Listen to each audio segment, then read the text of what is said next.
পৃথিৱীৰ আটাইতকৈ ডাঙৰ মহাদেশ কোনখন? উত্তৰটো হ'ল এছিয়া। হায়দৰাবাদ কোনখন নদীৰ পাৰত অৱস্থিত? উত্তৰটো হ'ল মুচি। বিশ্বৰ সৰ্ববৃহৎ ৰূপ উৎপাদক কোন? উত্তৰটো হ'ল মেক্সিকো। অঞ্চল অনুসৰি পৃথিৱীৰ আটাইতকৈ সৰু দেশ কোনখন? উত্তৰটো হ'ল ভেটিকান চিটি। সুবেজ খালে কোন দুটা সাগৰ সংযোগ কৰে? উত্তৰটো হ'ল ভূমধ্যসাগৰ আৰু লোহিত সাগৰ। পানামা খালে কোন দুটা মহাসাগৰ সংযোগ হয়? উত্তৰটো হ'ল প্ৰশান্ত মহাসাগৰ আৰু উত্তৰ আটলাণ্টিক মহাসাগৰ। ভাৰতৰ এক ফেডাৰেল অঞ্চল দাদৰা আৰু নগৰ হাভেলীৰ ৰাজধানী কি? উত্তৰটো হ'ল চিলবাছা।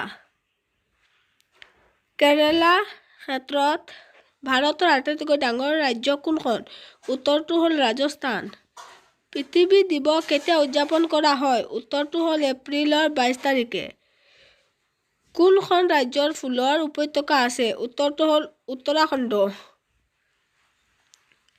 2011 চনত নতুনকৈ সৃষ্টি হোৱা দেশ দক্ষিণ ছুডানৰ ৰাজধানী কোনখন? উত্তৰটো হ'ল জুবা।